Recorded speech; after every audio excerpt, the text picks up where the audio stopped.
नमस्कार, आप देख रहे हैं ऑल राइट न्यूज। शहीद आजम भगत सिंह की 115वीं जयंती बनाई गई। बरेली शहीद आजम भगत सिंह जी की 115वीं जयंती मॉडल टाउन स्थित भगत सिंह पार्क में मनाई। इस मौके पर शहीद आजम भगत सिंह जी को याद किया गया। इस मौके पर Surendra Babu Mishra, K M. Arora, doctor Vasu, doctor Vinod Pagrani, Sardar Gurvinder Singh, Pawan Arora उपस्थित रहे। बरेली से अमरजीत सिंह की रिपोर्ट।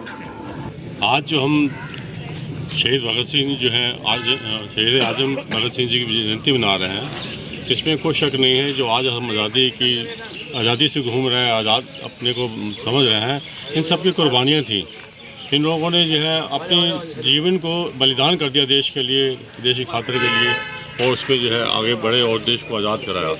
शहीद भगत सिंह के साथ में और हज़ारों लोगों ने जो है देश के लिए आज़ाद करने की कुर्बानी दी।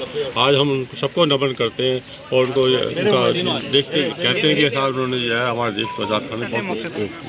मैं कहूँगा कि शहीद भगत सिंह जो देश के लिए कुर्बान हुए, उस वक्त अंग्रेज़ों के राज में धारा के विपरीत खड़े होना और इस तरह से लड़ना अपने आप में मतलब एक छोटी चीज़ नहीं है। हमें जैसे हमारे अध्यक्ष जी ने कहा, वहाँ से प्रेरणा लेनी चाहिए।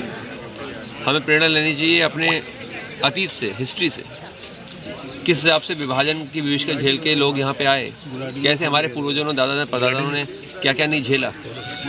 वो अगर आप भूल गए अतीत, तो भविष्य में अतीत अपने रिपीट होगा, अतीत की प्रवृत्ति होगी।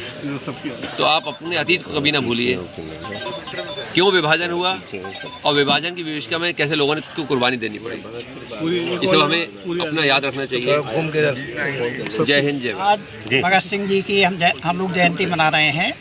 और भगत सिंह ऐसे क्रांतिकारी रहे जो केवल 23 वर्ष और 3 महीने 9 दिन इस पृथ्वी पर जीवित रहे, मगर इतने अल्प काल में उन्होंने ब्रिटिश सरकार की चूल्हे हिलाकर रखी और आज़ादी की पृष्ठभूमि तैयार करके गए।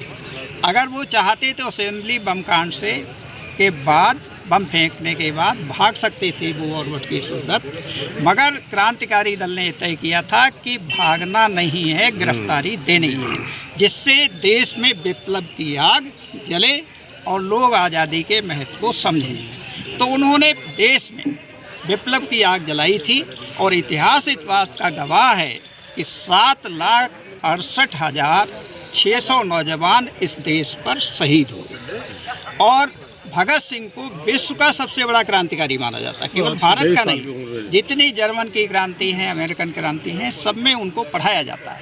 तो मैं इस आज के कार्यक्रम के माध्यम से मांग करता हूं सरकार से कि भगत सिंह के जीवन को, भगत सिंह के कार्यों को छात्रों के पाठ्यक्रम में सम्मिलित किया जाए, जिससे हमारी युवा पीढ़ी, भावी पीढ़ी उसको समझे।